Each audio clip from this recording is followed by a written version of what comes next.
So dear students, आशा करता हूं कि आपने हमारी पहले वाली वीडियो को जरूर देख लिया होगा, जिसके अंदर मैंने पाइथागोरस थ्योरम को पूरा ढंग से एक्सप्लेन किया है। अब हम पाइथागोरस थ्योरम के कन्वर्स की तरफ जाते हैं। And what the statement says in a triangle, if the square of one side is equal to the sum of the square of the other two sides, then the angle opposite to the first side is a right angle. कितनी complicated English statement मैंने आपके सामने कही है। चलिए इसे आसान करते हैं। हमारा जो नेक्स्ट इंपॉर्टेंट थ्योरम है, जो कि हमारे बोर्ड एग्जाम के लिए बहुत ही ज्यादा इंपॉर्टेंट है, right, that is known as converse of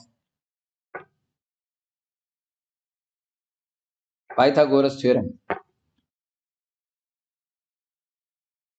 theorem को आगे बढ़ाने से पहले चलिए उसकी स्टेटमेंट को समझने की कोशिश करते हैं। एक जरा रफ फिगर में बनाता हूं। मान लिया कि भाई अपने पास एक ट्राइंगल है। मैंने कहा ट्राइंगल है, ये नहीं कहा राइट एंगल ट्राइंगल है, एक ट्राइंगल है, राइट बेटा जी। और उसका नाम हमने दे दिया एबीसी। अब इस ट्राइंगल के अंदर तीनों साइड के बीच में रिश्ता जो है, रिलेशन जो है, कुछ इस तरीके से गिवन है कि इसके जो सबसे बड़ी साइड है एसी स्क्वायर, सबसे बड़ी साइड, राइट, और अदर टू साइड्स के स्क्वायर का सम। मान लिया ऐसा है कि AC square is equal to AB square plus BC square. अगर ऐसा है और जिस किसी भी ट्राइंगल में है, तो पक्का वो ट्राइंगल राइट एंगल ट्राइंगल होगा। यानी कि ये जो एंगल है वो 90 डिग्री होगा। ये तो इसकी स्टेटमेंट हुई। यार पक्का बोला ना, नहीं पक्का मतलब प्रूव करना होगा भाई कि किसी भी राइट एंगल ट्राइंगल के अंदर सबसे बड़ी साइड का स्क्वायर बराबर है sum the square of the other two sides, right. अगर है तो एंगल भी हमेशा 90 डिग्री होगा। अगर हमारे पास ऐसी कंडीशन है तो हमें ये हमेशा के लिए समझ लेना चाहिए कि ऐसा ट्राइंगल राइट एंगल ट्राइंगल होता है। लेकिन आप इस स्टेटमेंट कैसे लिखेंगे? स्टेटमेंट के अंदर ही सब कुछ है।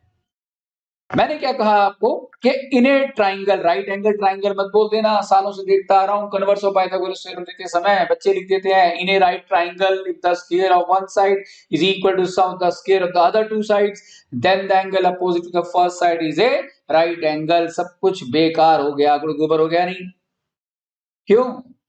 क्योंकि आपको जो प्रूव करना है वो तो आपने शुरू में लिख दिया भाई, इन ए राइट ट्राइंगल। ऐसी गलती मत करना। लिखना क्या? देखिए मैं भी लिख रहा हूं, right, in a triangle, in a triangle, triangle लिखा है, ठीक है ना। If the square of one side, right, is equal to the square is equal to the sum of the square of other two sides,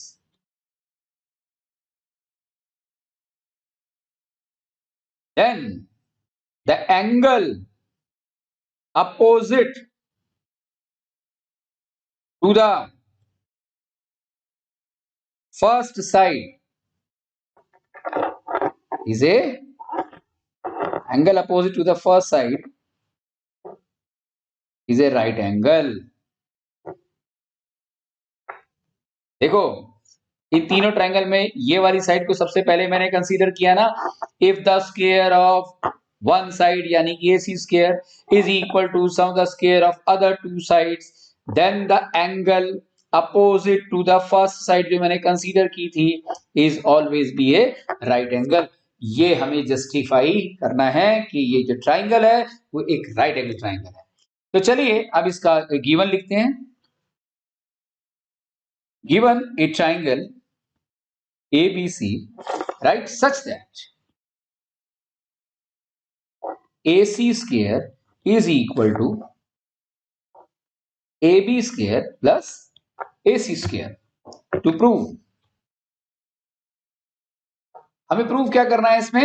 ये angle B happens to be 90 degree, right. अब इस बात को justify करने के लिए, prove करने के लिए चलिए एक कंस्ट्रक्शन करते हैं, राइट। कंस्ट्रक्शन कुछ इस तरीके से है।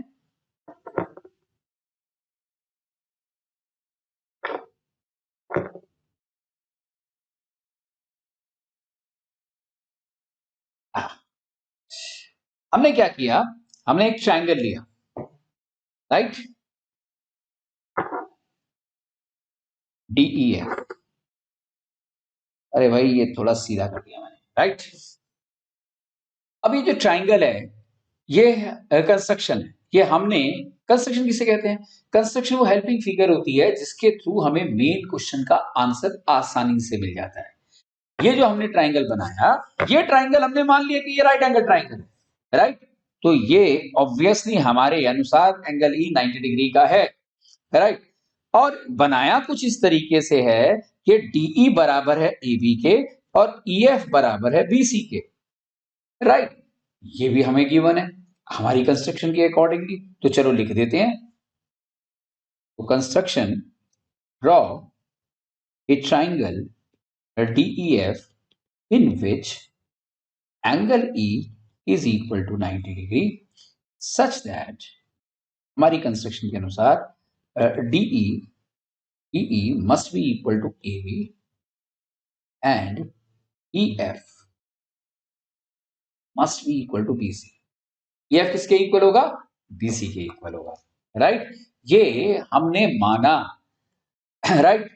तो अब देखिए इसका जब हमें प्रूफ करना है तो हमारा मकसद क्या है, हमारा मकसद है B को 90 डिग्री प्रूव करना।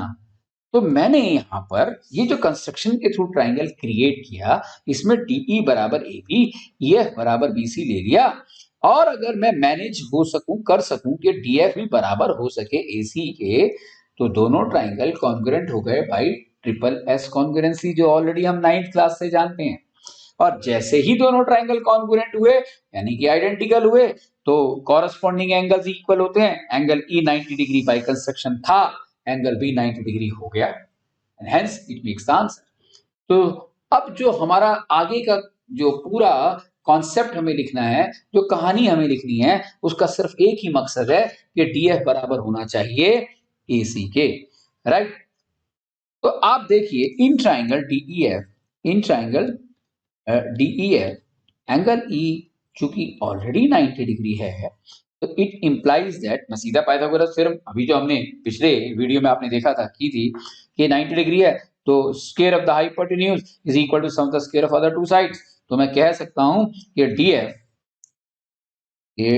DF square is equal to DE square plus EF square, DE square plus EF square, right. तो आप देखें यहाँ, तो it implies that DF square is equal to DE। भाई DE किसके इक्वल है, AB के, और EF किसके इक्वल है, BC के। But AB square plus BC square is equal to AC square, ये तो हमें गिवन ही है, देखो ना गिवन है। तो यहां पर this is by Pythagoras theorem and this is given, और गिवन के अनुसार ये AC स्क्वायर होगा। तो भाई मान लिया ये फर्स्ट है, ये सेकंड है, तो फ्रॉम फर्स्ट एंड सेकंड हम कह सकते हैं कि, और इक्वेटिंग फर्स्ट एंड सेकंड, ये DF square is equal to AC square and that makes DF is equal to AC। तो क्या पता लगा कि भाई ये जो थर्ड साइड है हमारी कंस्ट्रक्शन की और जो मेन ट्रायंगल है उसके बराबर आ गई, और जैसे ही ऐसा हुआ काम खत्म हो गया। नहीं, in triangle ABC, in triangle ABC and triangle DEF we have, सीधी सी बात है, DE is equal to AB, DE is equal to AB, EF is equal to BC, EF is equal to BC, and AC is equal to DF. AC is equal to DF. Therefore, triangle ABC is congruent with triangle DEF by triple S congruency, that makes angle D is equal to angle B. Angle E is equal to angle B. Right? तो कह सकता हूं मैं यहाँ D नहीं, हमको यहाँ जो लिखना होगा that itself must be equal to, अच्छा just a minute अभी, हाँ हट नहीं रहा, 2 मिनट, आप इसे इस तरीके से समझिए, मैं यहाँ लिख रहा हूँ angle E is equal to angle B, therefore angle B comes out to be 90 degree, hence proved।